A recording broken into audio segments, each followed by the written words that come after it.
தண்ணி இல்லாத நிஞ்சு போச்சியா வந்து வந்து பாக்க சொல்லி யாரும் வந்து பாக்க ஏதாவது ஒரு வழி விட்டுச்சா நம்ம கெஞ்சிக்கலாம் வந்து வந்து பார்த்தாப்ல அப்புறம் வர பண்ண மாட்டாருமா வேற பொறுப்பு போட்டு விட்டுட்டாங்க செய்யாதவங்களுக்கு கொண்டு போய் குத்தி விட்டு வந்தீங்க. அதை பழைய ஞாபகம் உதயசூரியன் ரெட்டை அது ஒண்ணு தாண்டா கட்சி நினைச்சிட்டு இருக்கீங்க. 15 வருஷமா போராடிட்டு இருக்காரு. சரி என்ன பண்றாருனாலும் ஒரு வாய்ப்பு கொடுங்க. தலையாட்டிட்டு விட்டுறாதீங்க. வாங்கிட்டீங்களா நோட்டீஸ்?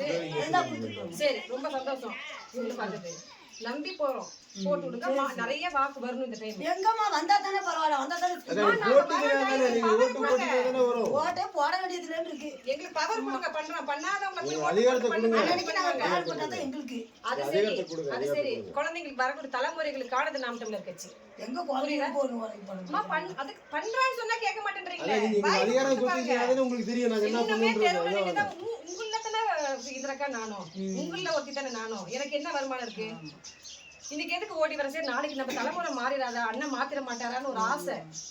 நாங்க ஓட்டுக்கு காசெல்லாம் கொடுக்க மாட்டோம். அவங்க ஓசிக்க காசை கொடுத்துட்டாங்கன்னா நீங்க போய் ஏதாவது கேட்டா பண்ண மாட்டாங்க. எங்கேயா அவ்வளவு நாள் ஆச்சு? இன்னொரு 10 ரூபா நாங்களாம் வாங்கினது. நீங்க வாங்கிக்க நம்மளுடைய வரி பணம் இல்லைன்னு சொல்லலாம். ஆனா யாரும் எங்களுக்கு ஒரு 10 ரூபா கொடுக்க மாட்டாங்க. அவங்க முன்னால நிக்கிறவங்க பண்ணிட்டு அதெல்லாம் பண்ணுவாங்க. கணக்கு பார்த்து எண்ணிட்டு போவாங்க.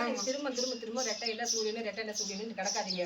விவசாய சின்னத்துக்கு சீமானனுக்கு நம்ம தமிழர் அவருக்கு நீங்க ஓட்ட போட்டுடுங்க. சரிங்களா? நம்மளுடைய ஈழத்து மக்களுக்காகவும் போராடிட்டு கிடக்குறாரு. தெரியும் தானே உங்களுக்கு? சரியா? ஆமா. அண்ணன் வந்தா சொல்லுங்க. இந்த மாதிரி வெளியிட்ட வந்துருச்சு பண்றேன்னு சொல்லுவாங்க. அதனால இலவசத்தை கொடுக்குறாங்க.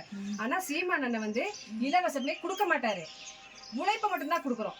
சரிங்களா? இப்ப இறங்கி போய் எனக்கு 10 பைசா கிடையாது. கூலி வேலையை விட்டுட்டு தான் வந்து இது நோட்டீஸ் கொடுக்குறோம். எதுக்காகன்னு கேட்டீங்கன்னா இது வந்து நஞ்ச நாடு சேர்ந்தவர். நம்ம ஊர் மண் நம்மளுடைய மக்களுடைய மண். ராசாலாம் கிடையாது. வெளியூர்ல இருந்தெல்லாம் எம்எல்ஏ போட கிடையாது. நீங்க ஏதாவது ஒரு போன் பண்ணணும்னா வண்டி எடுத்துட்டு என்ன பிரச்சனைன்னு சொல்லி உங்க வீடு தேடி வந்துருவாரு. புரியுதுங்களா? இப்ப நீங்க இந்த காவா பிரச்சனை சொல்றீங்க. வீட்டுக்கு பின்னாடி இது வந்து பாருங்க செவரு ஊறி காவா தண்ணி இப்படி இருக்கு. எத்தனை வருஷமா ஆயிடுச்சுமா நீங்க இந்த வீட்டுக்கு வந்து? 30 வருஷம்.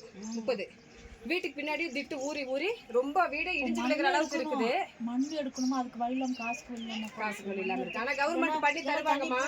பண்ணி தருவாங்க. ஆனா அவங்க பண்ண மாட்டாங்க. ஆட்சி அதிகாரம் எங்க கையில இருக்குல்லம்மா. அதிகாரத்தை எங்க கையில கொடுத்தா தான் நாங்க ஓடி வந்து செய்ய முடியும். இல்லைன்னா செய்ய முடியாது. நீங்க ஒரு முறை இந்த விவசாய சின்னத்துக்கு வாக்கு போடுங்க. இந்த முறை புரியுதுங்களா? சரி புரியுது.